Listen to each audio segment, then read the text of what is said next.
我现在东京，现在风很大很大，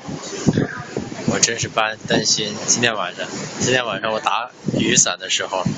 由于风太大，将伞突然之间刮飞了，我小手指头用力一挽就被割破了，被雨伞手柄割破了，手柄并不是很锋利，但是已经被它割破了。现在风很大，东京，2013年3月18日。